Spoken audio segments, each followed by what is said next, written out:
Pemirsa, Presiden Amerika Serikat Donald Trump menetapkan tarif impor baru yang memberatkan banyak negara, termasuk Indonesia, yang harus menanggung tarif resiprokal sebesar 32% ditambah basis tarif 10% untuk melakukan ekspor ke Amerika Serikat.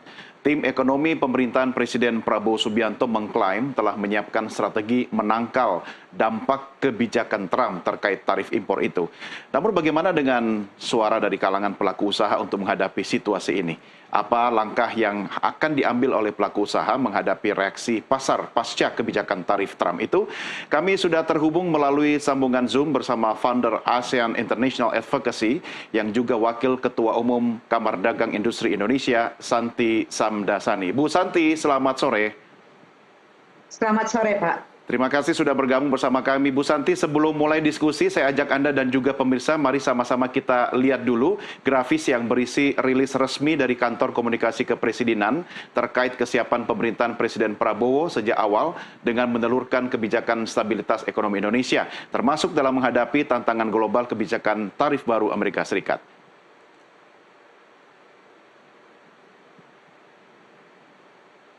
Ya, pemirsa, ini adalah kebijakan stabilitas ekonomi yang disiapkan oleh Presiden Prabowo Subianto terkait dengan yang pertama adalah perluasan mitra dagang.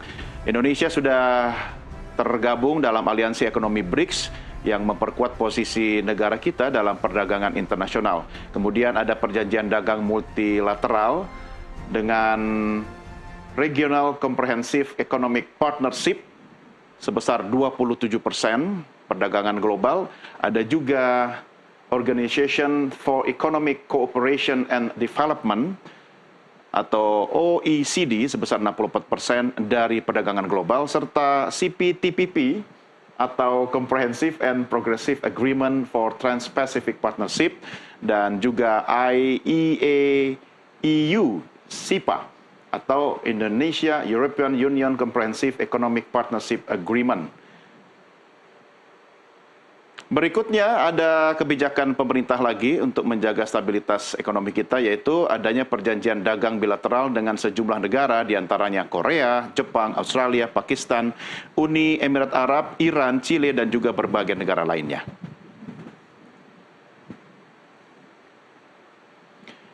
Lalu terkait dengan kebijakan berikutnya, percepatan hilirisasi sumber daya alam, kesuksesan komoditas nikel, kemudian peluncuran Badan Pengelola Investasi Danantara, tentunya untuk mempercepat hilirisasi sumber daya alam. Pemerintah juga sudah menyiapkan kebijakan lainnya, kita lihat sama-sama pemirsa dalam tayangan grafis berikut ini, yaitu penguatan konsumsi dalam negeri dengan program makan bergizi gratis, dan hingga saat ini ada ditargetkan sebanyak 80.000 pendirian koperasi desa merah putih. Baik, kita langsung ke Bu Santi. Bu Santi, bagaimana Anda melihat kebijakan Trump ini? Kalau kita baca, apakah ini Trump karena panik, Amerika di ujung tanduk, lalu dampaknya kepada Indonesia termasuk kalangan pelaku usaha? Komentar Bu Santi. Ya, baik. Apakah suara saya jelas? Sangat jelas, Bu. Oke. Mungkin pertama yang ingin saya sampaikan di sini adalah langkah Trump ini bukan karena kepanikan.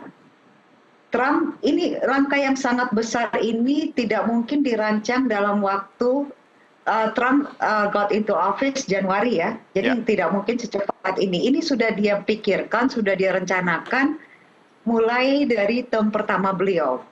Itu yang pertama ya. Yang kedua, memang kondisi Amerika itu sudah ada pada titik, kebetulan saya lama di Amerika, saya juga Harvard graduate, jadi saya mengerti pasar Amerika itu seperti apa ya.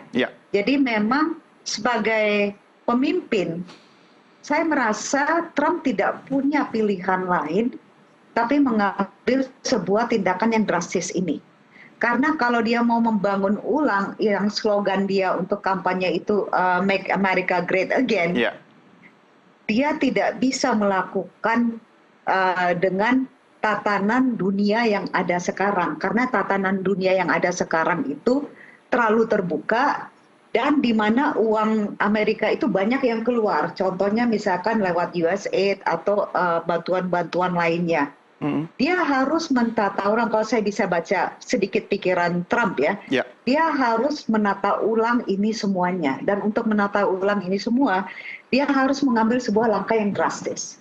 Pertama. Kedua, banyak yang mengatakan bahwa Amerika tidak akan bisa survive kalau dia menerapkan tarif yang sebesar ini, karena Amerika itu sangat dependen dengan produk-produk dari Asia. Betul. My feeling is, dan saya sebagai pemimpin, I will not know until it happen. Jadi saya tidak mungkin tahu ini betul apa tidak sampai saya melihat dengan mata kepala sendiri. Bagaimana cara melihat dengan mata kepala sendiri? Yaitu mari kita buktikan. Kalau memang it doesn't work, kalau memang ini ternyata betul Amerika tidak bisa bangkit sendiri tanpa intervensi produk dari Asia, oke. I was wrong, at least I try gitu kan. Perlu waktu berapa lama Bu Santi untuk membuktikan teori itu? Betul, betul. Tapi sebagai pemimpin dia harus berusaha dan dia tidak bisa, dia tidak punya lagi tools lain, tidak memiliki lagi alternatif lain selain mencoba strategi ini. And this is what he's doing. Dan ternyata ini memang berhasil, Pak. Dari laporan dan yang saya dapatkan itu, contohnya ya, India berkunjung ke Amerika bulan Maret. Ya, this is very important. India itu egonya dan independennya sangat kuat dibanding Cina. Ya, very independent country dan tidak bisa didikte dan lain-lain. Tapi India pergi ke Amerika di bulan Maret dan ini yang dilakukan India. Dia sudah mempertimbangkan menurunkan tarif untuk mobil, produk pertanian, bahan kimia, farmasi, perangkat medis, elektronik Amerika. Penurunan tarif sampai mencakup 55%. Setelah itu India sudah siap juga secara signifikan menghilangkan sepenuhnya tarif impor dari Amerika senilai $23 miliar. Ditambah lagi, India sudah siap meningkatkan impor minyak dan gas dari Amerika. Anda bisa bayangkan, negara sebesar India, negara sebesar arogansi India ya, bisa melakukan negosiasi-negosiasi sampai negosiasi turun seperti ini. Pertama, tarif untuk barang elektronik, farmasi, perangkat medis, semuanya dia mau turun. Yang kedua, dia akan meningkatkan pembelian minyak dan gas dari Amerika. Dan semua itu total nilainya sekitar 25 sampai 23 miliar US dollar. Itu India. Kalau India kalau orang bisa bayangkan, India bisa aja bilang, go to hell. Saya bisa sendiri. Saya negara independen. Tapi kok negara sebesar India saja sudah, sebelum ini diterapkan bulan Maret, ini sudah langsung melakukan negosiasi. Ya, Bu Santi, ini kan terkait dengan bargaining power dari masing-masing negara. Saya lihat daftarnya juga negara kita termasuk tinggi ya, kena tarif itu 32%, Kamboja 49%, Laos 48%. Yang ingin Anda sampaikan sebenarnya bargaining power kita di mata Amerika itu tidak sekuat India, atau kita posisi secara internasional seperti apa, Bu Santi? Kita punya banyak. Tadi saya, kalau Bapak lihat saya punya Instagram, Facebook, atau LinkedIn, tadi saya mengatakan negosiasi itu, kita melakukan negosiasi, kalau diplomatic negotiation saya rasa nggak bisa. Tapi kita bisa pakai satu tool. Dia memakai barrier, kita memakai barrier. Tapi, jangan salah mengerti omongan saya. Ada yang bilang, oke, kita naikin barrier. Justru, kita harus menurunkan barrier kita. Salah satunya apa? Contohnya TKDN. Local content. Ini kan sudah bertahun-tahun kita melihat di sini tidak menghasilkan. Microsoft, Apple, negara-negara perusahaan-perusahaan besar Amerika lain yang dari 5 tahun lalu kami dengar akan investasi, buktinya tidak ada yang investasi di Indonesia. Why? We need to ask ourselves what is wrong with us. Apa yang kurang dari kita? Nah, apakah kita punya barrier terlalu banyak, terlalu tinggi? Apakah kita punya human resources? Karena skill juga menjadi sebuah pertimbangan di luar regulasi. itu skill manusia. Karena kalau orang buka pabrik, dia mau karyawan yang baik, yang dedikasi, seperti Vietnam dan negara-negara lain, dan yang pintar dan lain-lain. Di sini skill kita juga tidak bisa berkompetisi. Jadi secara, kalau saya bisa lihat ya, dan saya ingin fair di sini, secara produk kita tidak bisa berkompetisi, secara skill kita tidak bisa berkompetisi. Betul, kita negara kaya akan natural resources dan mineral. Tapi what happened? Buktinya tidak ada juga investor yang masuk di bidang ini. Ya, gitu. baik. Belum ada lah gitu ya. Baik, Bu Jadi, Santi, kalau saya coba tarik ke dampak dalam negeri yang dirasakan langsung oleh pelaku usaha Indonesia itu dalam waktu dekat ini kira-kira apa? PHK. PHK ya? Banyak perusahaan yang sudah mengatakan dia tidak akan berlanjut untuk beroperasi di Indonesia, terutama yang padat karya ya, yang memakai banyak skill ya, gitu. Jadi dia sudah langsung melakukan yang namanya penghematan. Itu sudah langsung kelihatan di sini, Pak. Jadi saya akan lihat Indonesia akan mengalami PHK. Tapi ada juga yang mengatakan, dan saya sebagai warga negara Indonesia sangat mengharap bahwa omongan ini betul. Ya. Ada juga yang mengatakan bahwa Indonesia tidak butuh Amerika. Bahwa ekspor Indonesia ke Amerika itu cuma 28 billion US dollar, nggak signifikan. Mudah-mudahan itu betul, karena saya sebagai warga negara Indonesia sangat menginginkan melihat bahwa Indonesia bisa mandiri. Iya, Ini kita ada mimpi defisit saya. impor dari Amerika Serikat ya. Artinya dengan kata-kata Anda tadi, kita harusnya bisa lebih confident dong dibanding negara-negara lain. Tapi apa toolsnya agar kita lebih confident menghadapi strategi Trump ini? Pertama, Pak, mungkin kita harus introspeksi ya. Introspeksi dari segi barrier kita. Apa sih yang membuat kita tidak menarik dari 10 tahun yang lalu? Apa yang sudah kita lakukan yang tadi negara bagus ini, yang banyak orang menarik, katanya 280 juta penduduk, big market kan, kita selalu jualnya itu kita punya pasar besar kan. Tapi kok bisa jualan kita itu tiba-tiba tidak laku atau menjadi kurang menarik? What went wrong? Itu kita harus introspeksi dulu.